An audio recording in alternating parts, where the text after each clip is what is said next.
नमस्कार, मैं हूं प्रिया और आप सभी को कृषि जागरण की ओर से छठ पर्व की बहुत बहुत शुभकामनाएं। चलिए रुक करते हैं अब हेडलाइंस की ओर। छत्तीसगढ़ में 1 नवंबर से होगी एमएसपी पर धान की खरीद, जल्द करे रजिस्ट्रेशन। बॉर्डर पर लगी कंटीली तार को आगे खिसकाए केंद्र सरकार, सीएम भगवत मान ने कहा। छठ पूजा का दूसरा दिन, जाने इस दिन का महत्व। जहां उगाया वहीं बेचे, पहली बार यूपी के उत्पादक जिलों में ही बिकेगा बाजरा मक्का। आईआईटी के एक्सपर्ट्स ने इजाद की गेहूं की खास किस्म, 35 दिन तक ना करे सिंचाई तो भी मिलेगी जबरदस्त पैदावार। भारत जोड़ो यात्रा के दौरान तेलंगाना में बोले राहुल, 2023 के चुनाव में किसानों के लिए संघर्ष करेगी कांग्रेस। अब खबरें विस्तार से। छत्तीसगढ़ के किसानों के लिए खुशखबरी है। राज्य सरकार ने एमएसपी पर धान खरीदने का ऐलान किया है। खास बात यह है कि 1 नवंबर से धान की खरीद शुरू होगी। इसके साथ ही प्रदेश सरकार किसानों से एमएसपी पर मक्का भी खरीदेगी। वहीं किसानों ने एमएसपी पर धान बेचने के लिए रजिस्ट्रेशन करवाना शुरू कर दिया है। रजिस्ट्रेशन की अंतिम तारीख 31 अक्टूबर है, जबकि राज्य में 17 अक्टूबर से ही अरहर, मूंग और उड़द सहित कई दलहनी फसलों की खरीद एमएसपी पर शुरू हो चुकी है। छत्तीसगढ़ सरकार ने ट्वीट कर कहा है कि इस बार प्रदेश के पंजीकृत किसानों से 110 लाख मैट्रिक टन धान खरीदी का लक्ष्य रखा गया है। साथ ही चालू खरीफ विपणन वर्ष के लिए अब तक 24,62,000 किसानों का रजिस्ट्रेशन हो चुका है।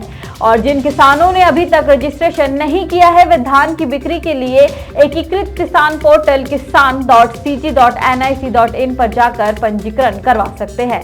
खास बात यह है कि खरीफ वर्ष 2021 से 22 में धान को एमएसपी पर बेचने वाले रजिस्टर्ड किसानों को दोबारा रजिस्ट्रेशन नहीं करवाना पड़ेगा। पंजाब के किसानों के लिए खुशखबरी है। उन्हें जल्द ही सैकड़ों एकड़ कृषि योग्य भूमि मिल सकती है। इसके लिए मुख्यमंत्री भगवंत मान ने केंद्रीय गृह मंत्री अमित शाह को एक प्रस्ताव दिया है। उन्होंने अमित शाह से कहा है कि भारत पाकिस्तान बॉर्डर पर लगी कंटीली तार को आगे खिसकाया जाए। इससे किसानों की हद में 21,600 एकड़ कृषि योग्य भूमि मिल जाएगी। सीएम भगवत मान ने केंद्रीय गृह मंत्री से अपील करते हुए कहा कि कंटीली तार व असल सरहद के बीच दूरी को 1 किलोमीटर की बजाय 150 से 200 मीटर तक घटा दी जाए।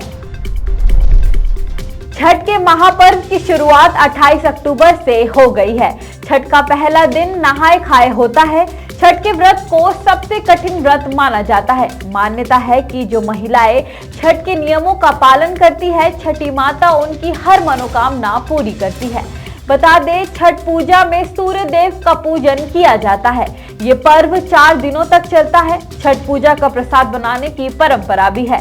खरना के दिन महिलाएं पूरे दिन व्रत रखती है। इस दिन छठी माता का प्रसाद तैयार किया जाता है। इस दिन गुड़ की खीर बनती है। खास बात यह है कि वे खीर मिट्टी चूल्हे पर तैयार की जाती है। प्रसाद तैयार होने के बाद सबसे पहले व्रती महिलाएं इसे ग्रहण करती है, उसके बाद इसे बांटा जाता है। देश भर में खरीफ फसलों की कटाई का काम पूरा हो चुका है और किसान अपनी उपज को लेकर मंडियों में पहुंच रहे हैं। ऐसे में उत्तर प्रदेश में किसानों को ज्यादा से ज्यादा फायदा पहुंचाने के लिए सरकार ने एक बड़ा फैसला लिया है। सरकार द्वारा जारी नोटिफिकेशन के मुताबिक अब यूपी के मक्का और बाजरा उत्पादक जिलों में पहली बार एमएसपी पर किसानों की उपज खरीदी जाएगी। किसानों को मक्का और बाजरा की उपज को लेकर दर दर नहीं भटकना पड़ेगा, बल्कि अब किसान अपने ही जिलों की मंडियों में न्यूनतम समर्थन मूल्य बेचकर वाजिब दाम हासिल कर सकेंगे। इसके लिए सरकार ने पंजीकरण की प्रक्रिया को अनिवार्य कर दिया है। साथ ही जल्द से जल्द अपनी फसल का पेमेंट पाने के लिए भी एडवाइजरी जारी कर दी है। IIT Kanpur incubated company LCB fertiliser ने गेहूं का एक उन्नत बीज विकसित किया है, जिसे नैनो कोटेड पार्टिकल सीड भी कहा जा रहा है। इस बीज को तैयार करने वाले एलसीबी के रिसर्च के मुताबिक गेहूं की इस किस्म पर चल रही रिसर्च सफल साबित हो चुकी है। इस बीज पर नैनो पार्टिकल और सुपर एब्जॉर्बेंट पॉलीमर की कोटिंग की गई है। विशेषज्ञों की माने तो इस गेहूं के बीज पर एक पॉलीमर लगा है जो 268 गुना तक पानी सोखने की क्षमता रखता है। इस बीज में पानी की इस खूबी के कारण ही 35 दिन तक फसल में सिंचाई करने की कोई जरूरत नहीं पड़ेगी। रिपोर्ट के मुताबिक गेहूं का ये न्यूनतम विकसित बीज 78 डिग्री तापमान में भी जिंदा रहेगा। साथ ही ये फसल भी 120 से 150 दिनों के अंदर पककर तैयार हो जाएगा। राहुल गांधी ने राज्य के अलग अलग हिस्सों में पहुंचकर किसानों और किसान संगठन के मुखियाओं से बातचीत की।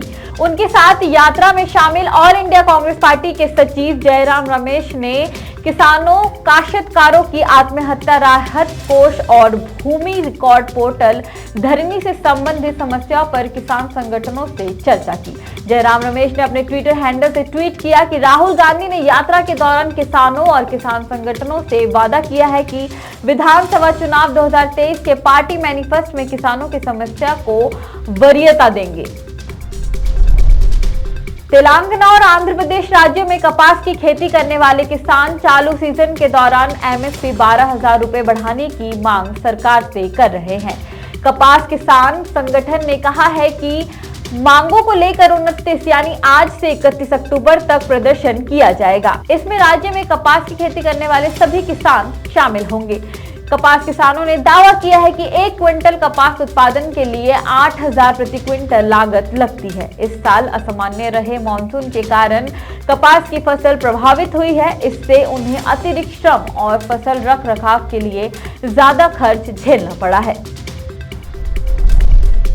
देश की राजधानी में प्रदूषण का स्तर लगातार खतरनाक होता जा रहा है। दिल्ली एनसीआर की एयर क्वालिटी इंडेक्स AQI बेहद खराब श्रेणी में है। शुक्रवार को आनंद विहार में AQI 464 दर्ज किया गया था और आज भी कुछ ऐसा ही हाल है। दिल्ली से सटे एनसीआर के इलाके नोएडा सेक्टर 62 में एयर क्वालिटी इंडेक्स 997 दर्ज किया गया है। और आज FTB ऑर्गेनिक के क्विज कंपटीशन में आपके लिए सवाल है कि मूंगा रेशम भारत के किस राज्य से संबंधित है? और आपके ऑप्शंस है number 1 Arunachal Pradesh, number 2 Bihar, number 3 Maharashtra और नंबर 4 असम।